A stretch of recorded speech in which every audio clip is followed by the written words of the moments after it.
आज मैं आप सबके लिए लेकर के आया हूं गैस स्टेट का एक नया टॉपिक पेलोड। आइए देख लेते हैं पेलोड। पेलोड, आप अगर मेले में कभी गए होंगे तो आपको ऐसे बहुत सारे गुब्बारे देखने को मिल गए होंगे बच्चों, जो हमेशा ऊपर की ओर उड़ते हैं। या बर्थडे पार्टी में आपने ऐसे बहुत सारे गुब्बारे खरीदे होंगे शॉपकीपर से, जो हमेशा ऊपर की ओर उड़ते हैं। क्या आपने कभी सोचा कि आखिर वो बैलून्स हमेशा ऊपर की ओर क्यों उड़ते हैं? और वो इतने भारी बैलून रबर को भी लेके साथ में उड़ते हैं। अगर आप उसके नीचे कुछ छोटा मोटा कोई अगर लाइट वेट का मटेरियल लगा दो, नीचे कागज़ लगा दो, तो वो उसको लेकर भी उड़ जाता है। तो ऐसा कैसे होता है, इसको समझते हैं पेलोड के माध्यम से। पेलोड मतलब होता है lifting capacity of balloons, the lifting capacity of the balloons. जब भी आप गैसेस के अंदर कुछ लाइटर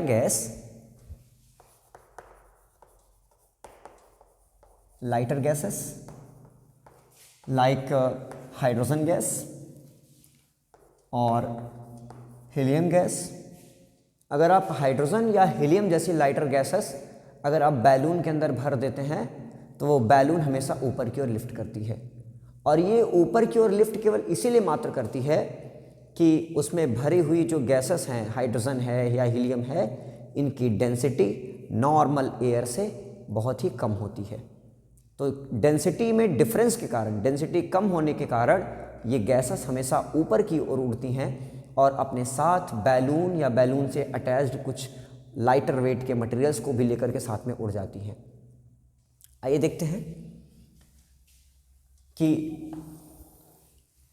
लिफ्टिंग कैपेसिटी निकालने के लिए क्या क्या फॉर्मूले हो सकते हैं। उससे पहले आपको एक चीज़ और बता दूं कि अगर आप कभी भी हीलियम गैस को अगर बैलून में भरते हैं तो ये इतने माइन्यूट गैसेस हैं, इतने छोटे एटम होते हैं इनके, कि बैलून के रबर से ये बाहर छिन जाते हैं।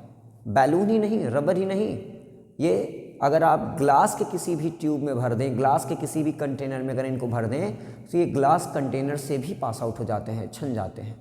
इसका मतलब है कि हीलियम के एटम्स बहुत ही स्मॉल होते हैं। अब आपका ये प्रश्न हो सकता है कि हाइड्रोजन तो उससे भी स्मॉल है, तो हाइड्रोजन को भी तो ऐसा हो जाना चाहिए था, छिन जाना चाहिए था, पर नहीं, हाइड्रोजन कभी भी नहीं छिनता, क्योंकि हाइड्रोजन हमेशा मॉलिक्यूलर स्टेट में पाया जाता है। मॉलिक्यूलर स्टेट का मतलब है कि दो एटम्स आपस में कंबाइन होकर के एक मॉलिक्यूल बना करके रहते हैं और इससे उनका जो साइज़ है वो बड़ा हो जाता है। और हाइड्रोजन गैस कभी भी बैलून या किसी भी ग्लास कंटेनर से कभी भी छिनते नहीं हैं, बाहर नहीं आते हैं। जबकि हीलियम नोबल गैस है और नोबल गैस कभी किसी के साथ रिएक्शन नहीं करता है और हीलियम गैस एटॉमिक फॉर्म में मिलता है और हीलियम गैस हमेशा कांच या फिर रबर के कंटेनर से दीवार से छिन जाता है उनके। ठीक, चलिए देख लेते हैं कि हम पेलोड आखिर कैसे निकालते हैं। इससे पहले मैंने आपको बता दिया कि बैलून ऊपर केवल मात्र इसीलिए उड़ता है क्योंकि बैलून्स के अंदर भरे हुए एयर का जो डेंसिटी है वो कम होता है। मैं लिख देता हूं payload generate due to the difference in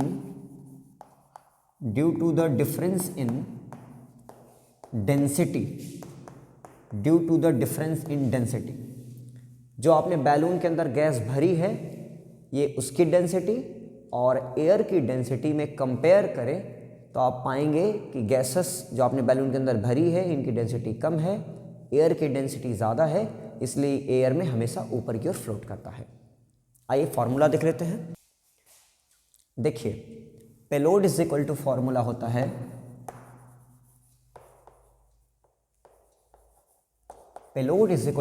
होता है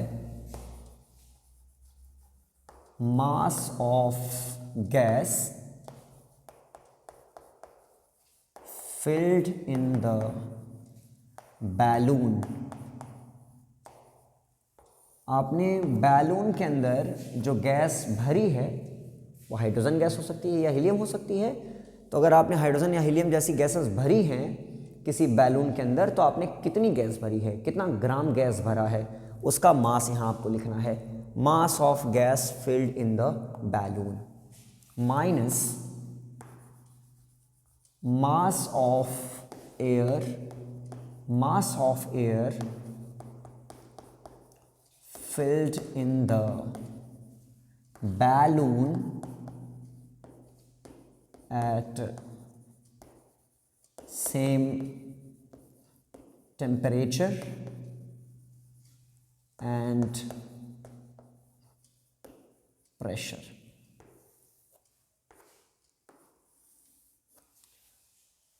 टेम्परेचर और प्रेशर चेंज नहीं करना है, मैं उसी टेम्परेचर और प्रेशर पे बात कर रहा हूँ जिस टेम्परेचर और प्रेशर पे बैलून के अंदर गैसें भरी हैं। और गैस भरने से पहले आप उसी बैलून में सेम टेम्परेचर और प्रेशर पर आप हवा भर देंगे, नॉर्मल हवा जो हमारे यहाँ मिलती है वही नॉर्मल हवा भर लेंगे, और उस गुब्बारे उस बैलून के अंदर जो आपने एयर भरा है उसका यहाँ पे मास लिख देंगे। इसका मतलब है कि पहले मास निकाल लेते हैं एयर का, जब एयर का मास हमें पता चल जाता है तब उसको एयर को निकाल करके फिर उसमें हीलियम और हाइड्रोजन गैस भरते हैं। देख लें फिर से formula, mass of gas filled in the balloon, यहाँ आपको हाइड्रोजन या हीलियम का मास रखना है, और यहाँ पे मास ऑफ एयर, यहाँ हवा का मास रखना है जो आप उसके कंपैरेबल में सेम टेम्परेचर और प्रेशर पर भर रहे हो। याद रखना कि इसका जो टेम्परेचर प्रेशर होगा सेम वही टेम्परेचर प्रेशर यहाँ भी होगा, ठीक। Mass of air filled in the balloon at the same temperature and pressure minus mass of balloon, और यहाँ पे आपको क्या रखना है बच्चों, मास ऑफ बैलून, जो रबर का बैलून है उसका मास कितना है।